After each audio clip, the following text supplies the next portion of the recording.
Hi everyone, welcome to Leisrealtalk. Feng Shui has become increasingly popular in the West, with many celebrities incorporating its principles into their homes, gardens, and businesses. But not everyone can afford to hire a Feng Shui master or has the time to study Feng Shui books. So, are there some basic Feng Shui principles we can apply to improve our quality of life? The answer is yes, and they are simpler than you might think. You don't need to spend money to enjoy good feng shui. In fact, the lifestyles of many wealthy people and the things they do are often not feng shui compliant. Stay with me until the end and I'll explain why. In my last program, I discussed how Donald Trump used feng shui to turn a lackluster building into a New York City landmark. Other celebrities such as Oprah Winfrey, Cher, and Gwyneth Paltrow have incorporated feng shui into the design of their homes and gardens. George Clooney reportedly hired a feng shui expert for one of his real estate investments to enhance harmony and market appeal, while Steven Spielberg is said to have applied feng shui principles in his offices and studio spaces to boost creativity and flow. When Victoria Beckham was expecting her fourth child, she called in a feng shui designer who helped her with the design of her homes. For example, she avoids placing furniture and decor in the corners of rooms so that bad energy can flow out of the home rather than get trapped and turn stagnant. And her football superstar husband, David Beckham, had feng shui symbols like the yin and yang sewn onto his football shoes for balance and harmony. Christian Dior believed in the power of the number 8 to help him make Dior a successful empire. So he made sure to locate his company in the 8th district of Paris in a new 8th-floor building with exactly 8 workshops. Just like the Chinese food popular in the West isn't traditional, authentic Chinese food, I must say that the feng shui practiced in the West today is quite different from the real feng shui passed down from the old China. The beginning of feng shui's prominence in the West was set after President Richard Nixon's visit to China in 1972. It started gaining traction in the West thanks in part to the rise of the New Age movement, which embraced Eastern spirituality, alternative healing, and energy-based worldviews. During the 1980s, Thomas Lin Yun brought feng shui to Berkeley, California. He developed his own school called the Black Sect Tantric Buddhist Feng Shui School and introduced the Black Hat Feng Shui. It became widely popular in the West and was known as Western Feng Shui because it was intended for use in the West. From the 1990s, Feng Shui started gaining recognition and became an essential element of interior design, real estate staging, and wellness culture in the West. Lilian Tu, a Malaysian corporate executive turned feng shui master, played a big role during the process. She pioneered a simple approach to classical feng shui concepts known as do-it-yourself feng shui. This innovation made feng shui accessible to everyday American households. However, most people's understanding and application of feng shui nowadays is limited to the physical realm. The belief that feng shui is about incorporating and balancing the 5 elements in our living environment and placing furniture and decorations in a certain manner is very superficial. It neglects the most important aspect of feng shui, which is the connection between human existence and the spiritual realm. Traditionally, the Chinese believe that heaven controls human affairs. There is an expression: first comes fate, second luck, third feng shui, fourth doing good deeds, and fifth studies. You see, feng shui's role in one's life is placed after fate and luck, but before good conduct and diligence. It stands in the middle, connecting the heavenly realm with earthly behavior. The most basic principle of feng shui is aligning our human realm with the cosmic order and bringing positive cosmic energy into our lives. Good feng shui cannot be acquired by human efforts alone.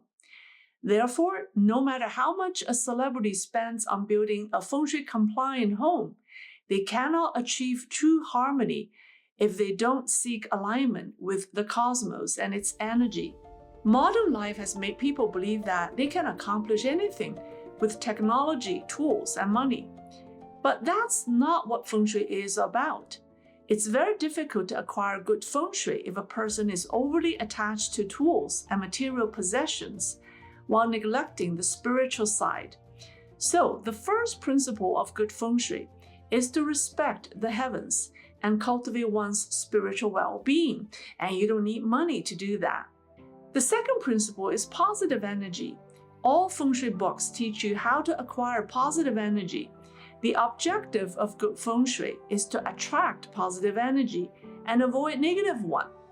Feng shui masters advise on how to change the layout of your garden or home to avoid negative energy. But have you realized that the most effective way is to become a source of positive energy yourself? If you can manage to control or eliminate negative feelings, the true sources of negative energy, such as anger, hatred, jealousy, and resentment, you become a powerful source of positive energy. In that case, you no longer need feng shui advices. You are a source of good feng shui. No matter where you go, you bring good feng shui with you because you radiate positive energy. People feel good being around you, and isn't that wonderful? The third principle is balance. One of the most important feng shui principles is the balance of yin and yang. To achieve that, we must avoid all extremes. Ancient Chinese wisdom teaches that the middle is the safest and best position because it requires balance. If you step too far to either side, you risk being thrown off. The Chinese call it the doctrine of the mean, or the middle way. Once we understand this principle, we don't need to rely on feng shui masters to tell us how to achieve balance at home. We can do it ourselves by avoiding sharp corners, edges, uneven levels, disruptive spatial flow, or excessive use of any element. But does that mean we'll end up with a boring, unexciting home if everything is moderate? Not at all. Take Mother Nature as an example. She gives us 4 seasons with thunder, rain, snow, and sunshine. Nature is full of excitement and variety, yet it remains balanced. The key is balance and harmony. With that said, I do want to offer some practical advice on how to avoid common feng shui mistakes at home. This will also explain why the lifestyles of the wealthy are not necessarily feng shui compliant. This refers to the design in which, upon opening the front door, one can see straight through to a window or a balcony at the back of the house. This layout exposes the entire home from front to back and allows energy to flow in and immediately escape, like a gust of wind rushing through. In feng shui, this layout prevents wealth and fortune from accumulating. The lack of retained energy also creates an unstable household, making it hard for residents to stay or thrive while living there. The solution is to use a partition, curtain, or furniture to disrupt the airflow. This refers to the design in which a long straight element, such as a road or signage, points directly at the back of the house, resembling a spear stabbing into the spine, symbolizing a sneak attack from behind. It is believed that homes with this layout are not auspicious. They are more prone to bloodshed, accidents, and betrayals.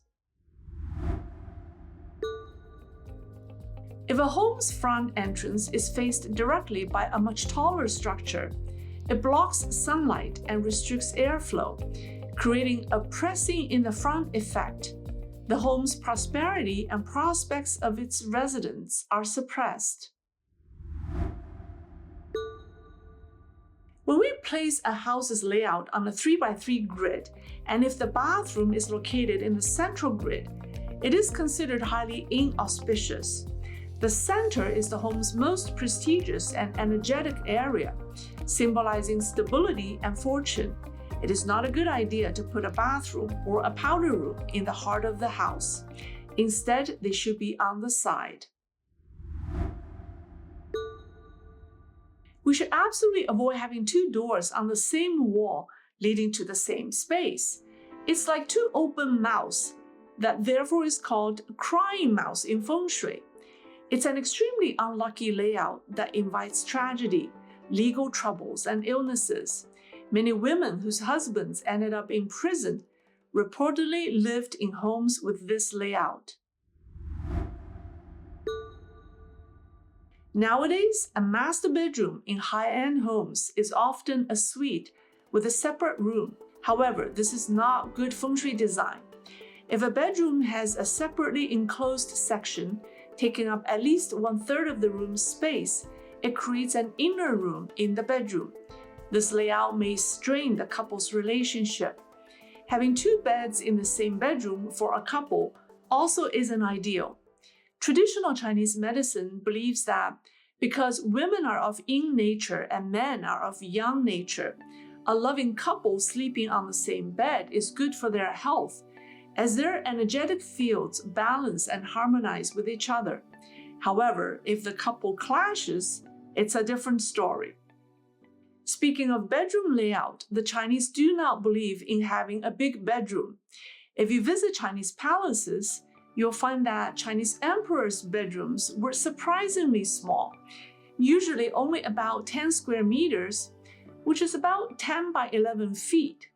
Why? There's a traditional feng shui belief that a large room with few people is not good for health. Big spaces drain human energy or people energy. Our human body radiates energy, and the larger the space, the more energy it takes to fill that space. That means more physical and mental fatigue if a person sleeps in a large room on a large bed. Especially if you're single, consider sleeping in a smaller room and on a smaller bed for good health. And another advice is that the bed's headboard should rest against a solid wall for stability.